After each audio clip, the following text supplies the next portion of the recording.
Hey, pull up a chair. It's Hacks on Tap with David Axelrod, Robert Gibbs, and Mike Murphy.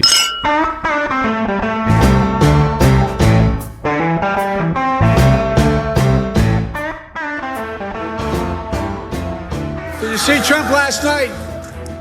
I mean it sincerely, the most lies told in a single debate. He lied about the great economy he created. He lied about the pandemic he botched. And then, his biggest lie, he lied about how he had nothing to do with the insurrection of January 6th. We all saw with our own eyes. We're going to walk down to the Capitol, and I'll be there with you. We saw police being attacked, the Capitol being ransacked. He did not a single thing to stop it, nothing. Folks, I know I'm not a young man, and I know how to do this job. I know right from wrong. I know how to tell the truth. And I know, like millions of Americans know, when you get knocked down, you get back up. I'm Joe Biden, and I approve this message. All right, Mike Murphy, there it is. That's called Break Glass Cleanup ad after It's a new spot, new advertising from the Biden people. A team of 80 people probably put that together to create the perception that there he is, sharp as a tack. I'm not sure I'm convinced.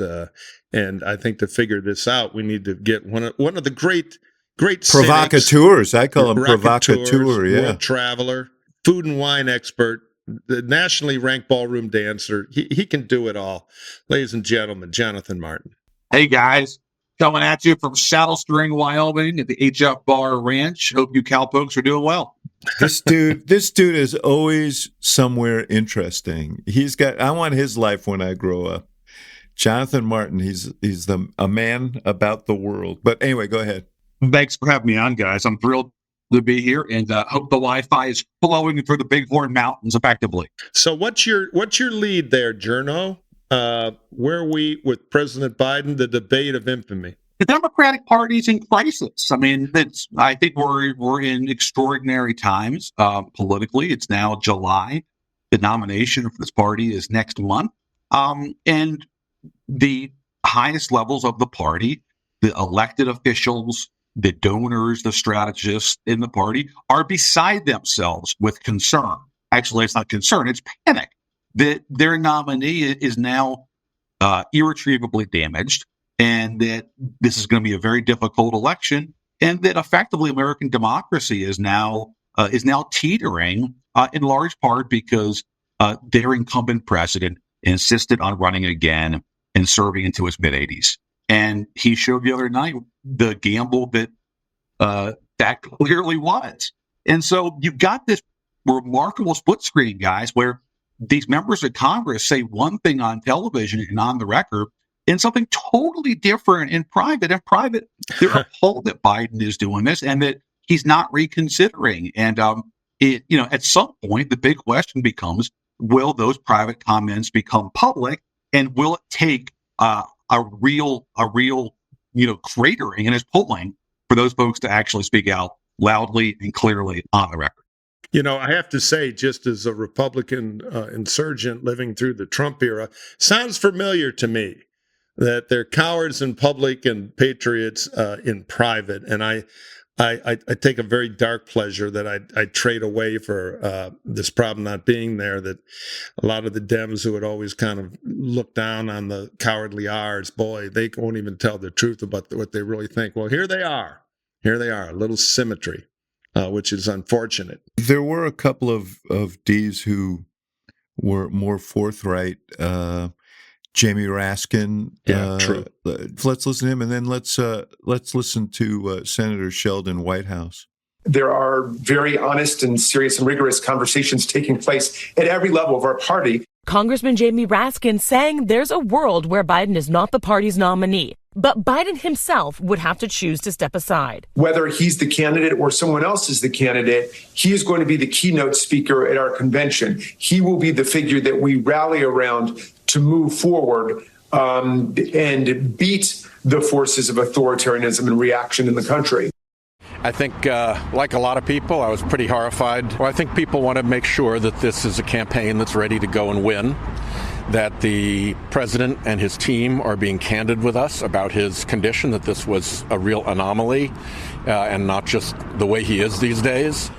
So those guys, J-Mart, were more out front than others about these concerns, but to their credit, by the way.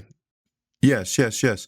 But everybody's phones are blowing up, and there's great concern. What do you think the Biden reaction will be to all of this? Well, the reaction so far has been a furious pushback at the staff level and trying to allay concerns and make the case that dumping Biden would create a larger mess, likely ensure that their VP is the nominee. And we'll talk more about that later. It's not remarkable that the White House spin in part is you wouldn't want the VP, she'd even worse. But that's obviously inherent in their case. And that this is survivable, that the country is so dug in, so polarized that Biden can still gut out a win. Guys, here's the problem. That's the case the White House staff is making. But where's Biden's case? It's now Tuesday. He's not done anything really in public except for brief remarks about the SCOTUS decision on Monday. He's not calling congressional leaders or governors to make the case or reassure them. He's missing an action 5 days later. Yeah, one of the president's biggest weapons, any president, is the telephone.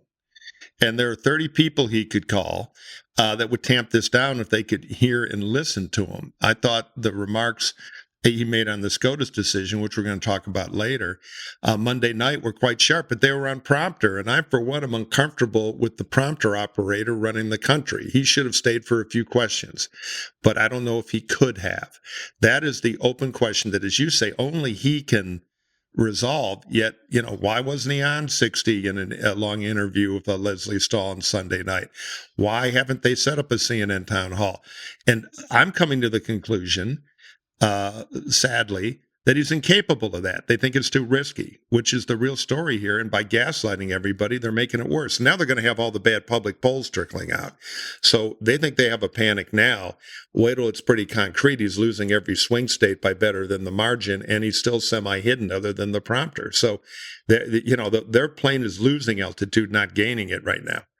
But the window here is small, right? So delay is helpful to him if he wants to stay. I mean, the question he has to think about, obviously, is can he win? Can he still win? Was this just a bad 90 minutes in a long campaign? Or was it something that deeply embedded the fear that people already had about him? Because they're sort of asking people to discount what they saw with their own eyes. And what is the cost of continuing? They may believe that he has the best chance of anyone, but the question is, what is that chance? And how do you assess those risks?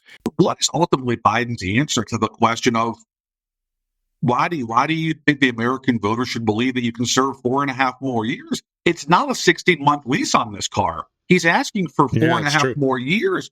And if you look at his comments and his imagery the other night, I just think it's a very difficult case for Biden and his aides to make to the country that it's someone who can handle a crisis, the most difficult job in the world, for 4 more years. Yeah, it's a marriage, not a date. Yeah, exactly. In his speech the next day, he said very affirmatively off of the prompter, I wouldn't be running if I didn't think I was prepared to serve, 4 more years. And it sounded so discordant with what people had seen the night before. Nobody really believes that. And that's a problem. And it was telling to me that I was on the tube with Mitch Landrieu, who's a great guy who I really, really like and is doing his best for Biden. And he was on, and he said something that the First Lady said, which is, we're not going to let 90 bad minutes erase the 3.5 years of a great record. Well, the thing is about these elections, we're not electing a president for the last 4 years. We're electing a president for the next 4 years. Yeah. And that is the problem. Setting aside the fact that I think he's done many great things. Voters are not of that mind right now. Totally. The thing about 90 bad minutes, well, the clock is still running on bad minutes. If he can't take a press question, if he can't do candidate stuff and interact with people in front of television, the bad minute it's not 90 bad minutes. It's going to be 90 bad days. And that means you lose. Do you think he can still win the race? I won't rule it out. And I still, in the next 48 hours, if he can come out and do some stuff, which doesn't involve a teleprompter, I think he can do a lot to help his own problem. I just don't think he has the toolbox. I hate to say that, but I'm waiting to see it like most of the country. So if he can't, and he's a prisoner of the prompter, I think he can win. He could win, but I think he won't win. Yeah, I think it's unlikely, but plausible because A, he's running against Donald Trump, and B, because the country is so divided, and there's people who will literally vote for, a friggin' ham sandwich over Donald Trump. So he benefits from both of those things. I just think it's a lot harder now. Best not to be a ham sandwich, though. The challenge is the challenge, as Mike got at, is like you got to have someone make the case against Trump, and it's not clear that he can do that remotely effectively. And also, why is Trump going to give him a second debate? He's not. He already said he isn't. And he said exactly, I think I may have said this on our show on Friday, our special on Friday, Mike, but he said exactly what I thought he would. He said, I wouldn't put Joe through that again. Yeah, exactly. Well, the whole Republican convention is going to be an ad for Pleasant Acres retirement home. They're going to have doctors at the podium. It's going to be brutal. And if Biden can't get in front of that, I think it's bad. I mean, look, let me put it this way on the win or lose thing. I actually think at this point, Harris would be stronger than Biden. That doesn't mean I think Harris is a good candidate, should be the nominee, or can win. But I think she'd be marginally better than Biden in the condition I'm seeing him right now, unless they change that perception by putting him out there. But for me, it was a huge inside tell after his State of the Supreme Court reaction remarks, which were tight, on prompter, and fairly well delivered. Yeah, they were. He just wandered off. Well, didn't wander. He knew what he was doing. He turned and went away to the shouted press questions. That was a telling minute to me oh boy, he can't do it. Guys, last Friday, I got an impromptu call from a long-serving House Democrat, policy-oriented person who I don't think has a real relationship with Kamala Harris to speak of. And this person was in a total panic and didn't want to go on the record. But I said bluntly, all right, so your choices are Biden or Harris. Who would you prefer? And this congressperson said, I think at this point, a lot of us would say Kamala Harris. And I couldn't believe what I was hearing because obviously so many congressional Democrats have been so down on the VP. That was the clear state of House Democrats last Friday, and I think still today. Yeah, I think some of them, maybe even the majority of them, would at this point prefer Kamala Harris to be their party nominee. Well, let me posit a question to you wizards. We'll put on our amazing Kreskin tuxedos here, and we will look into the future. Do either of you think we're recording this on Tuesday morning, as we often do, but I'll call it a week from today or even a day or two before that, there will be a bunch of credible public polls out, I believe. Do you believe that Biden will be ahead Trump will be ahead outside the margin of error in the swing states, or will there be any state Biden is even narrowly ahead of the big 6 states? I do not. I don't either. J. Mart, you haven't voted here. No, I think Trump is going to be ahead in every swing state poll and will be ahead by at least 3 points, if not more. Yeah, so then we're really going to have the boiling cauldron because it's being litigated, and the litigation is not helping drive those polls. And then there'll be proof that it's bad. And if Biden hasn't been out there and off a prompter doing some stuff, then, the argument, I believe, and David, you're hearing from everybody, you're hearing from all your sources, JMR, they make is it's a binary choice, Biden or Harris. I personally don't believe that, but we probably ought to talk process, right? About if the panic doubles because the polls are rendering a verdict, the American people are very unhappy with Biden, and the discussion is turned up. I mean, there's this DNC plot to try to rush it ahead, but they won't get that done by next week. So if things boil over next week, that would look very bad. I think. agree. That's Soviet stuff. One thing that's tied to the polling is the role of the biggest donors in the party. I think they're sort of co-equal. I think if the polling does dip later this week, I think contributors start to go polling. And I think that could create the sort of the next turn. Yeah, I mean, I think that we are treading water right now. But one thing that's interesting is the two groups that are fighting the hardest here are for Biden to continue are the Biden campaign, as they should, and the Trump campaign. I mean, Lara Trump was out there yesterday saying it would be an affront to democracy if they replaced Biden. And it's like, well, I'm glad you guys have gotten on this democracy train. It's a little late here, but that was, I thought, telling. I think it's an odd argument that you hear this is going around that the campaign, the Biden campaign, is making that well, if it's not me, it'll have to be Kamala, and if it's Kamala, she's worse off than me. I find that odd in a number of different ways. One is it's going to become more and more known that is the argument that they're making, and you're basically undercutting your running mate, and that raises the question: well, you chose her, and secondly, it causes ill will with constituencies within the party. But it just seems like an odd.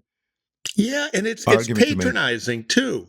I mean, the subtext to it is if you don't treat Kamala with kid gloves, the vital African American voting bloc will abandon Biden. I mean, what's she going to be, Trump's VP now?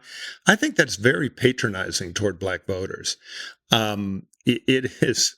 This is a good versus evil race, and I think they understand it more than anybody. The stakes are high.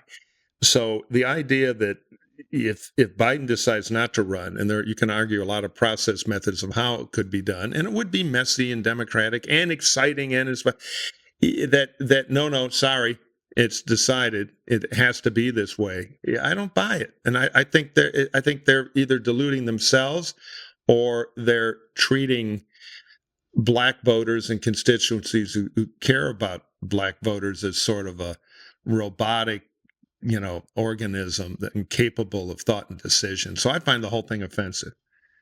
At some point, doesn't the vice president, her husband, and her inner circle get a little tired of hearing the all but explicit case of, hey, Democrats, if it's not Joe Biden, guess what? You're not going to get that's more insulting. Or Gina Raimondo. You're going to get stuck with our crappy VP. I mean, that's really the case, and it's barely veiled.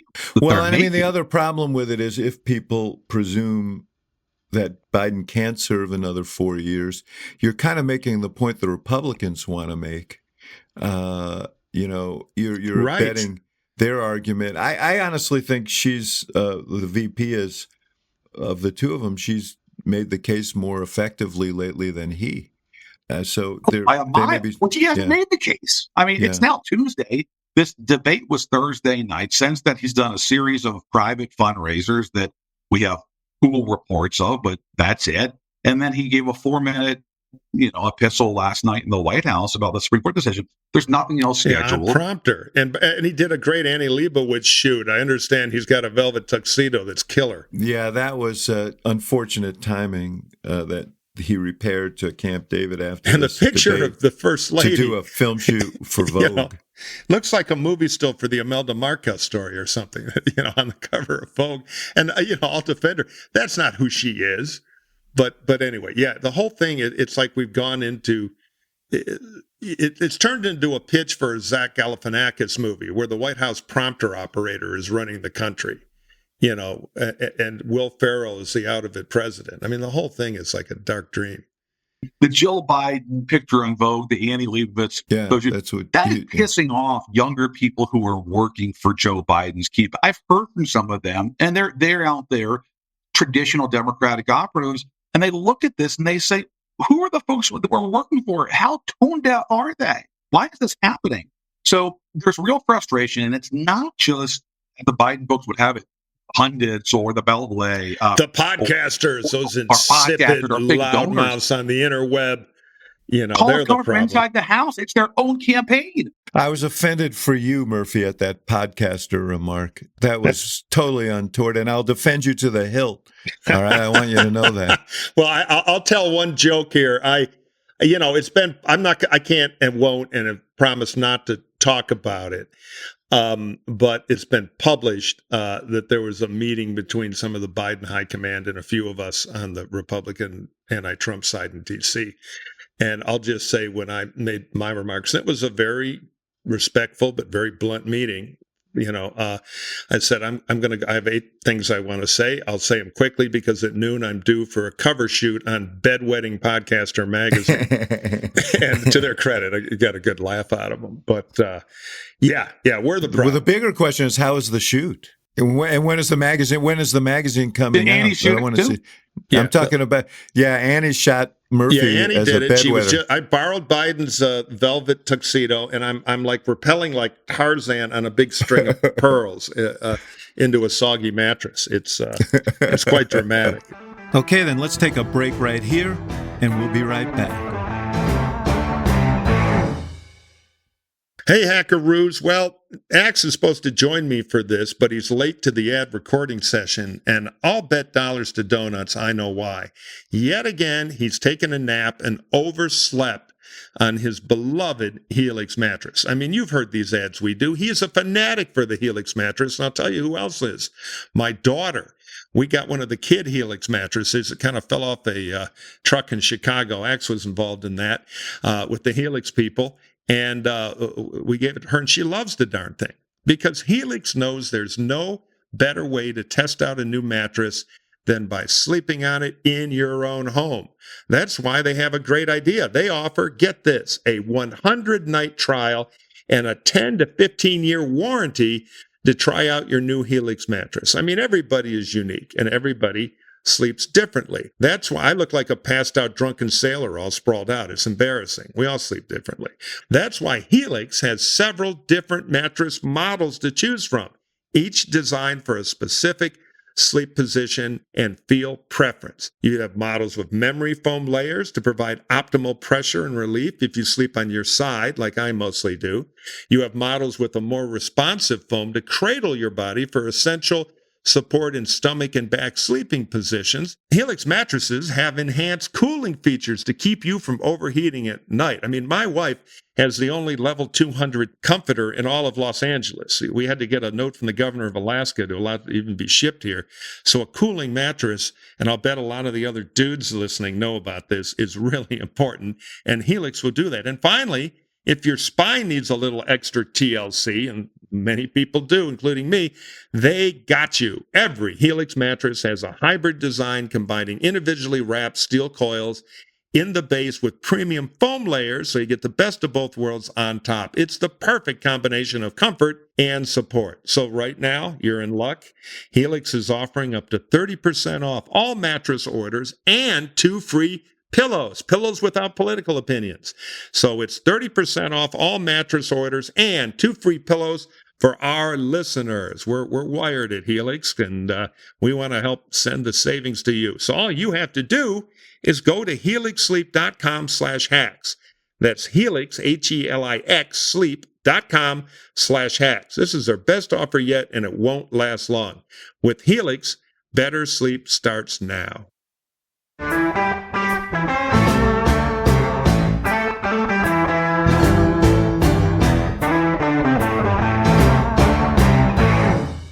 Jamar, you got into a little hot water, or someone got into hot water, maybe not you, because you did a piece on Friday that said that Whitmer had told the Biden campaign that that Michigan was gone, and she went into major damage control. Yes. That was really interesting to me from a variety of standpoints. One is obviously that's a battleground state. That's a must-win state for him. If she actually said that, Right. that should be a pretty signitigant warning. Here's what happened, and this is why I think it's an interesting piece and why I wrote it. You can check it out at Politico. Whitmer on Friday night had a conversation with Jennifer O'Malley Dillon, who's the de facto Biden campaign manager. And the purpose of the call was that Whitmer wanted to disavow the draft Gretsch chatter that was already, blazing by Friday night, and say that she doesn't like it, she doesn't like hearing about it, and she hates it. She's not on board with Biden Harris. She also wanted to convey that Michigan is going to be difficult now, and obviously that's clear to see. Here's where it gets interesting. That's what actually happened on the call, according to my reporting. I got over the weekend shopped to me by a future potential rival of Governor Whitmer, a much different account, it was an SOS call that Michigan is gone, that Biden can't win here. And obviously that was shop because her future rivals are trying to damage her by portraying her as abandoning Biden in his hour of need. Sounds like Pritzker to me, by the way. That's a Chicago move there. What was interesting to me was that the knives are already out, and that potential opponents to Whitmer see her as a real threat and are already trying to sort of nick her up a little bit ahead of either 24 or 2028.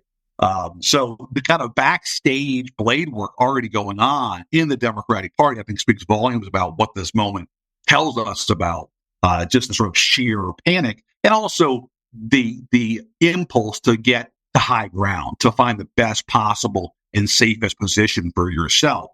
And in Whitmer's case, of course, that was, trying to really push back hard against that plan to say, of course, I don't think Michigan has lost, Biden can still win here, because she doesn't want to be seen as, somebody who's throwing in the towel for Biden in this moment. So, of course, the irony is, with a lot of respect for Whitmer, who I think would be the best choice to replace Biden of the usual suspects, I'm not sure she or many of the swing state governors could pass a polygraph saying right now they think Biden could win their state. I'd like to hear what Warnock thinks about Georgia, et cetera, et cetera. Of course, but that's the case for all of these folks, Mike. Yeah, but they have to. It's the posturing, and the others see her as a threat because she is an interesting gender story as president, which a lot of the white dudes who would like the job don't have. Part of the appeal of her, I think, especially with the kind of big donor set, is that, hey, maybe it'd be easier to sneak her past customs in Chicago next month than it would be one of the white guys, because obviously, if we're going to bump Kamala Harris, better to do it with a woman. A bit of a crude assessment, but clearly that's part of the thinking. I wrote in my column, by the way, if you're Whitmer and Biden, does ultimately withdraw, she ought to make a run at this thing for this reason. I think she's better off running this year than she is in 28, because there's going to be less competition. And frankly, by 28, Whitmer runs the risk of being yesterday's news. Yeah. Listen, she one of the things that probably recommends her is that she's not a coastal candidate, and she speaks in a language and an idiom that regular people get. And she displayed that in her tweet in response to your story, J. Mart, which was, anyone who claims I would say that we can't win Michigan is full of shit. Let's go. Yeah, that's Detroit talk there, or in her case, really Lansing talk. Yeah, here's a little tidbit, J. Mart, just quickly that'll sound like your life. I got a call yesterday from a high-ranking advisor to one of the others, basically saying, how far out on this Biden limb do you think we ought to go defending him right now? Which is interesting, because they're trying to figure out how to trim their sails a little, because they don't want to look like an idiot as the days click by where you don't see Biden in public. Everybody's trying to figure out where they should be, what to say, how to say it. And they're like, ducks furiously treading underwater while trying to appeal placid on the surface, right? I think there's another thing. Part of it is respect and affection for Biden. And part of it is giving him some room to make a decision, because Joe Biden is a proud guy. and he's not going to let anybody push him anywhere. He is also a guy, I think, who cares about the country. I don't think he wants to be the guy. His legacy right now is he's the guy who beat Donald Trump and routed him from the White House and accomplished a lot of great things in the years after. His legacy, if he continues and loses, is going to be different. And, he needs to consider that. But I think that a lot of people want to give him room and give themselves room to figure this out. And there are two elements to it. One is, what is the risk of changing as opposed compared to the risk of staying? Secondly, what is the process by which you would replace him? And, that is some improvised process is going to have to take place in which there is some ability for potential candidates to present themselves to the American people in a truncated way. This has always been the problem that concerned me, that if Biden were to be forced to decide late that he couldn't make a go, that he would deprive the party of a primary process, which is how you vet candidates. Look at President DeSantis. Right. And get buy-in. This is how you find that you pressure test them, you vet them. This is how we learn about candidates, through primary processes. The question is there any way to at least simulate that in a warp speed fashion in 5 weeks or soon to be 4 weeks? And that is, that's not an inconsequential question, but it's definitely one people are thinking about. Yeah, I think there's a fork in the road. You either open it up and have some sort of primary among the delegates, or Biden tries to buffalo somebody strong through with a surge in public support, which I kind of favor that being essentially anti-democratic, I guess, in my right-wing heart, because I worry about what a modern democratic contest would look like among the universe of delegates, because it'll be a circus. But, David, as you said before, and I totally agree, the whole thing is a risk burger. But with Biden, because if Biden becomes untenable, you kind of have to pick your scary route. Well, that's why people are waiting on these polls. Yeah. The problem, J. Mart, that worries me, and I say this respectfully, because, I do think that Biden has done great things, and I think that the experience that he brings is meaningful, and most meaningful is he's a guy who actually believes in rules and norms and laws and institutions and believes in the fundamental tenets of democracy. And you can't say that about Donald Trump. All of that is true. But I think people are waiting to see these polls and see just how lasting the damage is. But also, there's no assurance that this won't happen again. I guess the only way you assure that is to keep him on a prompter 24/7. And then the prompter becomes the candidate, which is deadly too. I mean, I think one of the biggest threats in all this, if they can't show Biden and undo it, is, and we've talked forever about it, one of the best messages that Biden has is, I'm for you, the working middle class. He's for himself. But if Biden is a 81-year-old clinging to power for no good reason, then it's about him, and that all goes away, and it's just a pair of egomaniacs, the better one and the worse one. And that is not the campaign you want to have. Speaking of pressure testing, I think what you're seeing implicit in some of these comments, especially from folks like Sheldon Whitehouse, is, see it, Joe. Let's see it. If this was a one-off, if this was an anomaly, get out there. Do a live interview, do a town hall. And I think, speaking of pressure testing, maybe that's how this is resolved, is that Biden does have to go off the prompter. He's got to put it out there. And, in some ways, if he can survive. Yeah, sink or swim. If he can give the checkers speech effectively and show that he can sort of push back, then maybe he can save himself. But if not, then that could make this easier on Democrats. If he obviously doesn't have the capacity, then maybe it's easier to get him to drop out. I do think, Mike, that if he can't go forward, I'm sure he'd try to save face by ensuring Kamala Harris is the nominee. He'd want to have some imprint on the nomination, right? Why does his imprint on the nomination have to be her? Well, because she's his vice president, he picked her. It's his legacy, effectively. I don't know. Well, I think he could say it's time. I promised a bridge to the future, and the Biden-Harris team has done that. It's time for a new team. I'm not sure that he should be stepping away and putting his finger on the scale. If there's a process, she may emerge from that process. Like I said, she actually has been, she has been tested the last 3.5 years, and she hasn't always passed that test, but she's grown. There's no doubt she's grown as a performer. I wouldn't discount the fact that there's a process, and she does pretty well in that process. But here's the thing I was going to get to. There is no, first of all, time is wasting. So, for him to go out and prove that what the people saw wasn't the norm, there's just a very short runway here. Secondly, as I think I said just a few minutes ago, there's, if there is this fear that it comes and goes, that what they saw comes and goes, and that it will display itself again between now and November. But listen, guys, look at his schedule this week. Yeah. Lack of schedule. Right. I mean, I don't have it in front of me, but it is very, very light. And this was a week that probably demanded a very heavy schedule if you wanted to reassure people that you're up to it. And as Mike says, a schedule that, he did a couple of fundraisers, and he now reads remarks off of prompter at the fundraisers. Yeah, which is a terrible tell, and they all talk about it.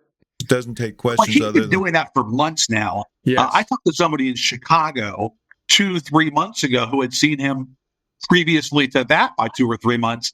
And I got this extraordinary account of, did you know that even in private homes, Biden's reading from a prompter? So that's been going on for a while now, guys. Right. Yeah. No, I've been hearing about it. You have, Axe has. They've got him in a prompter bubble. He is a prisoner of the prompter right now. And I don't think that's sustainable after the debate. Okay, let's take a break right here for a word from our sponsor, and we'll be right back. Okay, let's face it. After a night with drinks, I don't exactly bounce back now in my dotage the way I once did. The next day, I'm still feeling it. I have to make a choice. I can either have another great night or a great next day. That choice was forced upon me until I found Z-Biotics. Z-Biotics pre-alcohol probiotic drink, say that 3 times, is the world's first genetically engineered probiotic. It was invented by PhD scientists. We're not talking about somebody in their garage, okay? These are science pros, and they invented it to tackle rough mornings after a little bit of drinking. And again, always drink responsibly. So here's how it works. When you drink alcohol, this stuff in the happy juice gets converted into a toxic byproduct in your gut. It's this byproduct, not so much dehydration, that's to blame for your rough next day.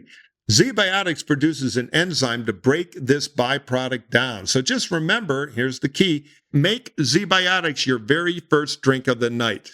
Drink responsibly, don't overdo it, and then you will feel a lot better tomorrow. Look, I won't lie, I was a bit on the fence about Z-Biotics initially, so we took human guinea pig Hannah and human guinea pig senior advisor Axelrod, and let's just say we did a little experiment in the dives and bars of Chicago, and I can tell you it worked. We get listener emails about this all the time. They say they really like it. So give it a try. Find out. You're going to need it for vacations, weddings, birthdays, and reunions. Oh my, there's so much going on right now. We got busy summer.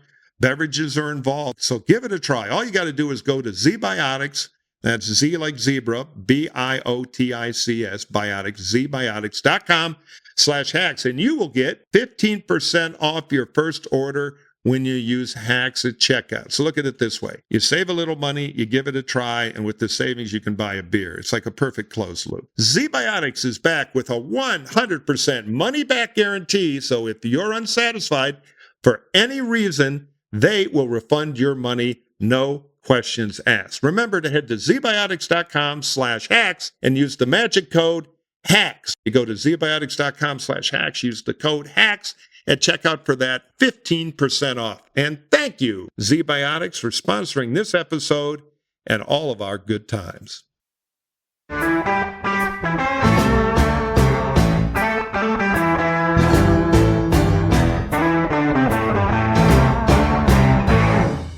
I think, Mike, what you're saying is right in that, you know, if you want to reassure people, you got to flood the zone and do a bunch of interviews and go out and do a bunch of things that where you are speaking extemporaneously, where you're handling questions and responding to questions.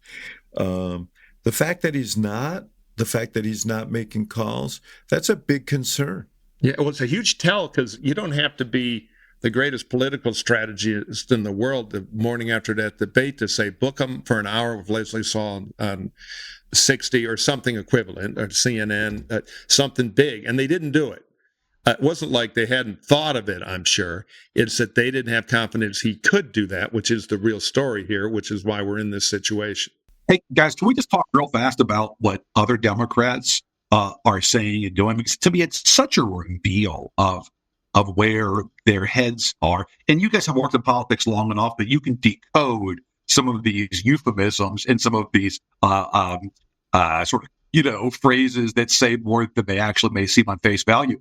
The one that got me was Andy Beshear, who on Monday, he's the governor of Kentucky. On Monday, he was talking to reporters, and he said two things about Biden. He said, well, only he can make that decision. And then he also said that he was for Biden as long as Biden is the nominee. I mean, when you say those two things, it sends a blazing neon message, right? It is. Right. And that's pretty common. I heard Debbie Dingell, who's nothing if not, a strong party Democrat, saying essentially the same thing, saying, Biden's been a great president and, as long as he's running, I'm for him, and in a choice between him and Trump, it's not even close. But there was this sort of ambiguity, and a lot of folks are now worried as much about the chances of winning the House and holding down Senate gains for Republicans than they are about the presidential race. Totally. I mean, if you open your window, you can hear the screams coming across the country from those poor down-ballot people who are in tough races already. The testers, Sherwood Brown in Ohio, though he's an exceptionally Sherrod good... Brown, Sherrod Brown, excuse me, yeah. et cetera, et cetera. And that dam may break soon when the polls start to bubble up in the next few days and somebody's going to say something. Yeah, we all thought that the famous ad that down-ballot candidates to run when they know that the top of the ticket's going to lose, and you guys have probably written this ad over the years, which is, I'll be a check on President X, and the President X is the president of the other party. We all thought that spot was going to run in September in some of these states or districts. Hell, you could see that I'm going to be a check on Trump ad this summer now, right? Right. And then if they bring Biden in the state, you get the incredible galaxy of creative excuses. My favorite being dental emergency. Wanted to be there, but the senator had a dental soft emergency. drawer rearrangement. Yeah, exactly. Yeah, no, I don't think, I've heard from people saying, I can't go out there. I'll do what I have to do, but I'm not going to go out there with the same level of investment and enthusiasm, and because I'm trying to live here. I'm worried. But let me ask you guys one last question before we hit the mailbag. The Supreme Court made an extraordinary decision yesterday that essentially does provide immunity for the president to do all told things, that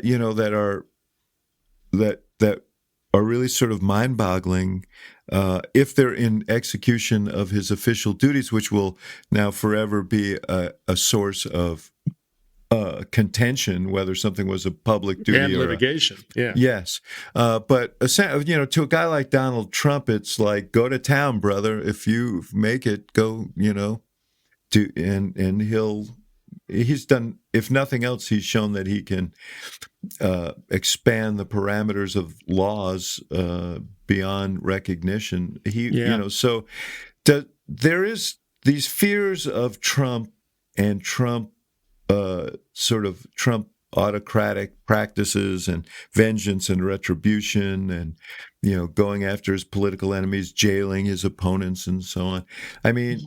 That seems a little less hyperbolic today than it did yesterday. No, it puts an edge on the knife, no doubt about it. Now, I will say it looked to me like a cynical punt by the Supreme Court because they didn't open it up for all future. They just said, well, let's take a pause, which lets Trump off the hook, and go fight about what down courts and then probably back up again about what federal actions are. But it, in effect, puts a very cheap padlock on the gate containing a second Trump presidency, which is an extremely troubling thing.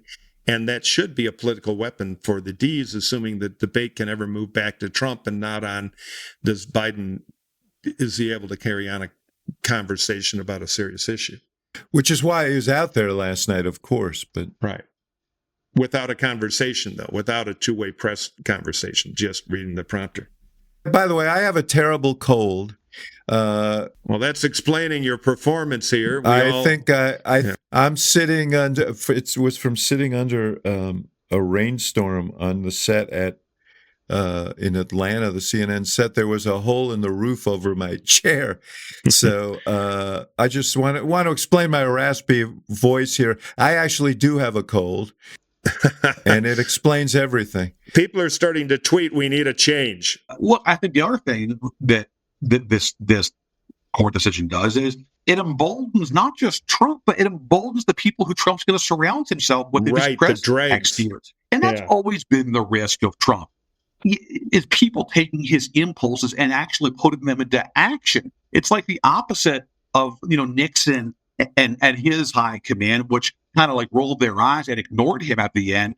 It's the risk that like the opposite would happen, and Trump would have people who would very much be thrilled to carry out some of his knee-jerk impulses, and now they're going to feel like they have legal cover to do it. Or looking for an excuse to carry him out, even if it isn't Trump's real influence, and just a hint, and then they can go off on their evil fantasies.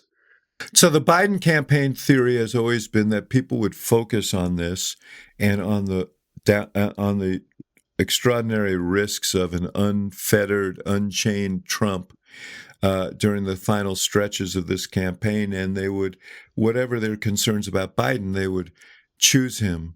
Do you think that is still valid? And I asked, in light of the Supreme Court decision, will people say, yeah, he's old, I don't know that he can make it, but he's not going to turn this into Viktor Orban's Hungary or worse? No, I wish. I think it's a single. Dobbs is bigger. That's the court issue. And now there's no issue but Biden until he resolves this one way or the other, in my view.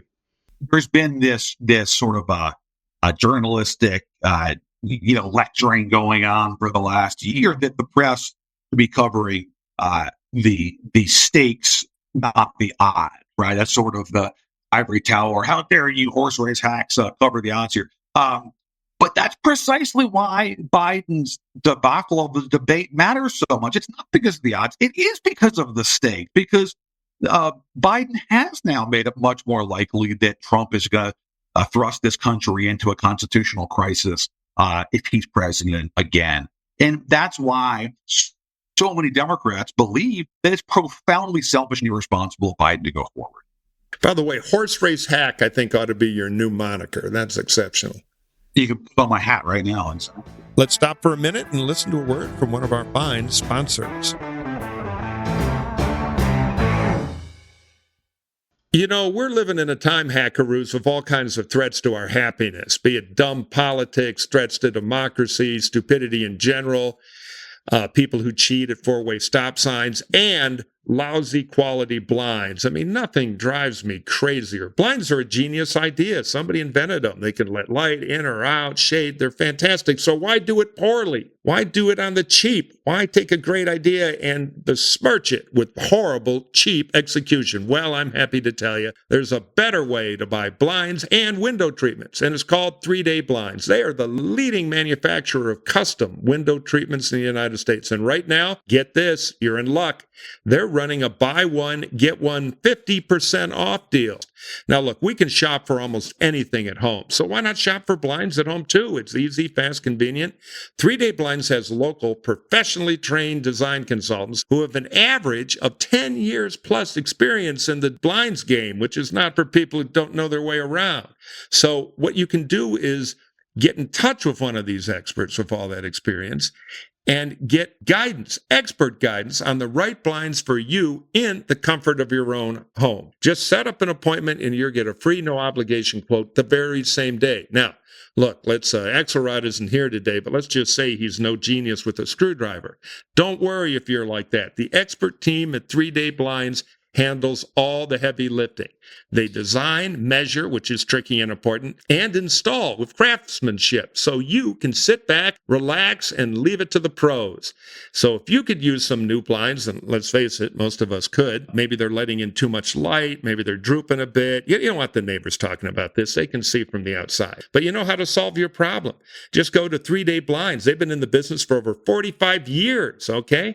They know what they're doing.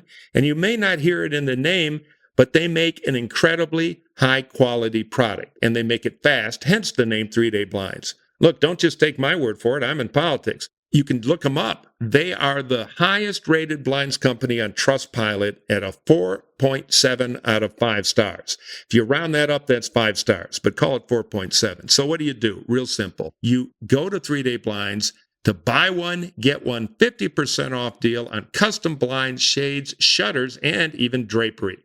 For a free, no charge, no obligation, you can pass consultation. Just head to 3dayblinds.com/hacks. That's buy one, get one 50% off when you head to 3dayblinds.com/hacks. Now it's the number 3, then day, D-A-Y, blinds, BLINDS.com/hacks. One more time, 3DAY, blinds.com/hacks. Check it out. You'll thank me. Your neighbors will thank me. Get your blinds right.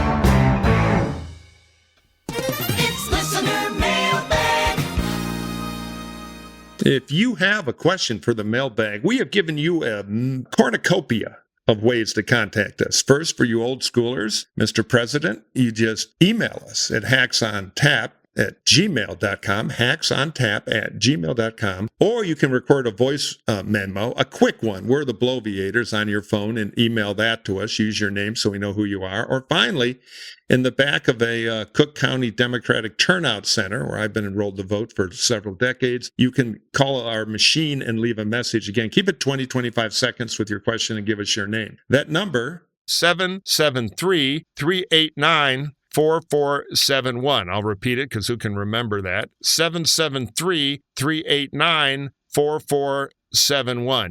We want to hear from you, and extra points if you do it as a song. So, J-Mart, we have a question here from a person appropriately named. When you hear the question, you'll know why. Banksy.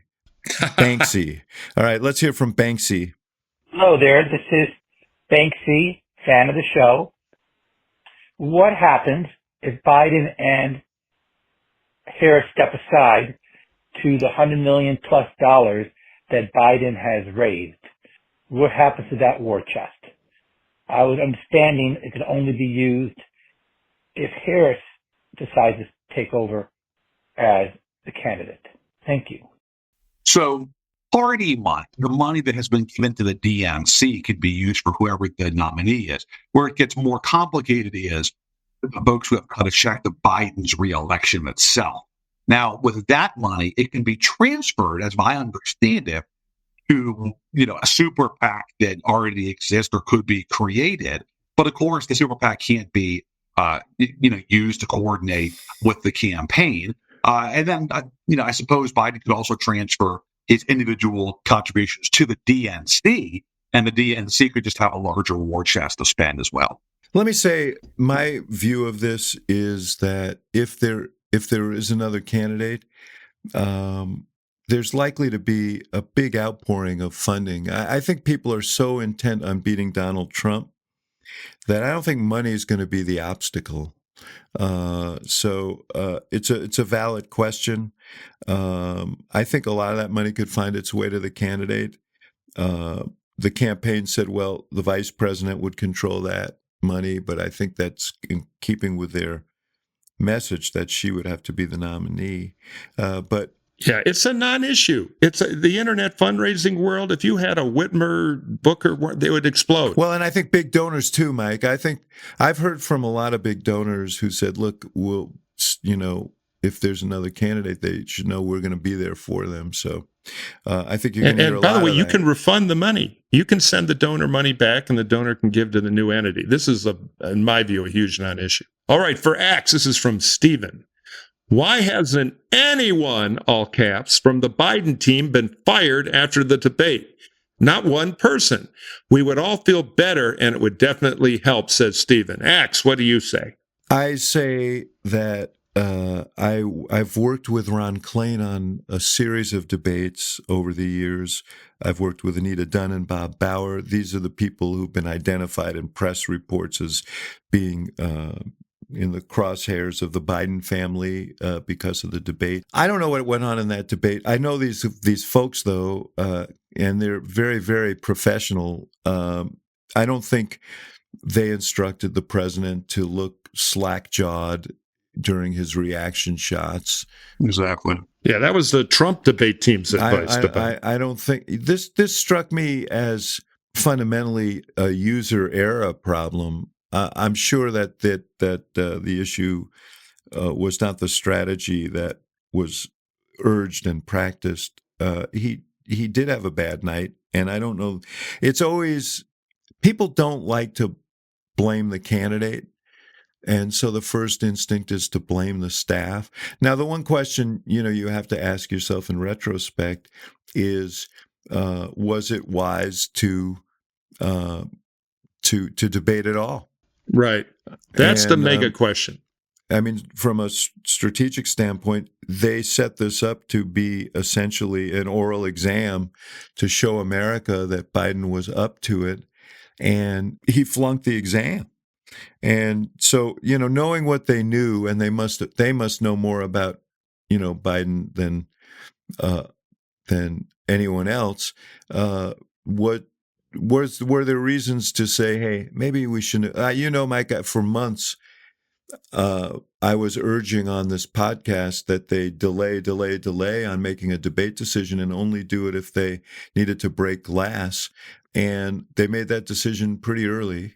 And they did it out of weakness, David. I mean, they did it because they had to change the trajectory of the race that was getting out of hand. Well, that's the thing. They may have decided they had to break the glass early. Which made sense. I mean, if you have a candidate and you're up against Trump, that made sense. But I have a crazy theory on this. The staff has to know the Biden they have. They're the ones who said no Super Bowl softball interview, which was strange. They're the ones who haven't done a press conference forever. So all of a sudden he does a preemptive debate. I think it wasn't the staff. I don't think they would have been for this. I think it was the president and the first lady. I think tough old Irish bird said, get me a debate. I'm going to teach that orange son of a bitch a lesson or two.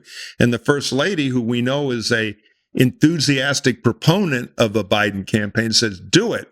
And nobody in the staff could stop it, which is another question about the staff. I heard somebody, it might have been Tim Miller, I think it was Tom Nichols actually made a good point. It looks like the White House runs like a Senate operation where you don't have advisors, you have staff implementing. And so that's my conspiracy theory of how such a horrible debate happened. Because I tweeted I was for it early because they must have a good Biden and they can reset. And if not, we're all going to see it and it's before the convention and something can happen. And unfortunately, it's outcome number 2. Here's a hybrid theory to that, which is both and. The White House staff didn't have a huge appetite to debate. Biden wanted to debate, said on live radio with Howard Stern that he was going to debate. And the Biden folks wanted to make the best of it. And they're watching this trial in New York. It's not getting any traction at all. And the Biden folks said, the old man wants to friggin' debate. We have no choice. How can we leverage this the best possible way? Here's an idea.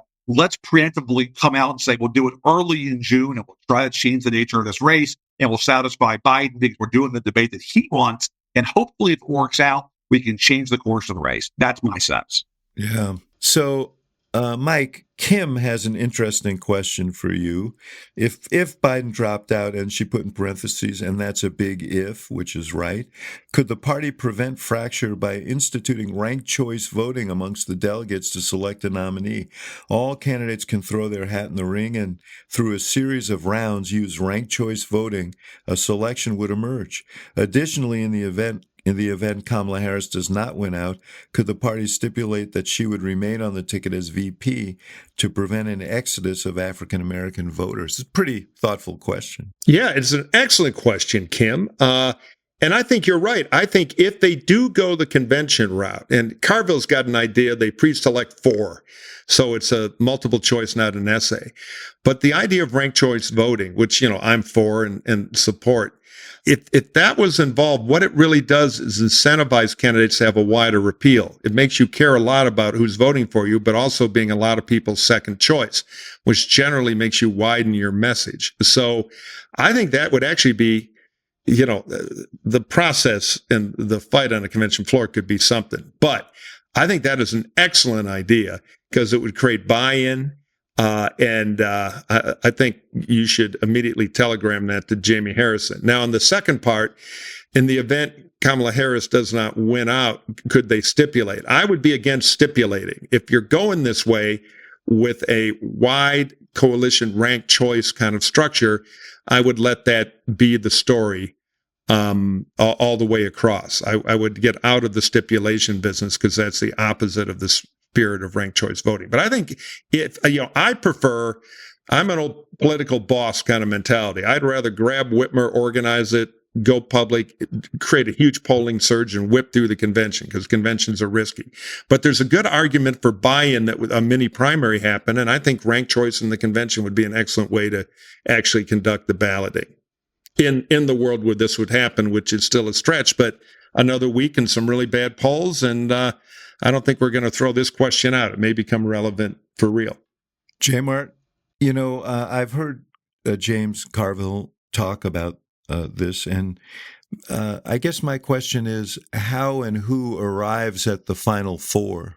Well, clearly we do, David. The hacks, we take control of the situation. Yeah, I was going to say, it's like the college basketball tournament where they have the play-in game in Dayton, and that could be effectively hacks on tap. Exactly. I think the idea of having kind of try out the first night of the convention makes a lot of sense. But yeah, how do you winnow it down to 5 to 6? That's the real challenge. You can't do it with money or polling, I don't think. So what's the metric by which you do that? Which is why I come back to, I'm not advocating for that. I just think it's the most realistic scenario. If Biden his hand is forced, I think he would try to secure the way for Kamala Harris as the best possible face-saving thing he could do. That's my sense. Oh, out of the frying pan into the fire. It's going to be an interesting few days. And guys, let's not lose sight of the fact that we are in the midst of all of this. We're going to celebrate the nation's birthday on July 4th. And I think now more than ever, let's take a moment to appreciate what America means and what we need to do as citizens to perpetuate and strengthen and hand to our kids that great project of democracy.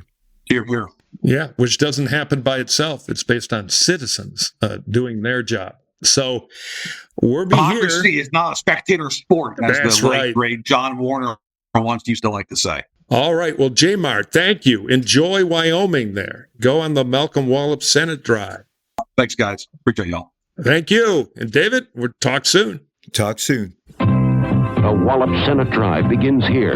3 riders with a proclamation. Come join the Wallop Senate Drive. The Wallop Senate Drive. It's alert and it's alive and it's Wyoming to the spur. The Wallop Senate Drive. Go forth for Wyoming, Malcolm Wallop. Tell them in the United States Senate that the people of Wyoming are proud of their land and life, and that a Wyoming senator will fight every intrusion upon it. That you, Malcolm Wallop, will serve the nation best by serving Wyoming first, the very special needs of this great state, and by so doing, share its blessing with America. Come join the Wallop Senate Drive, for Wallop Senate Drive. Malcolm Wallop for United States Senate. Ride with us, Wyoming.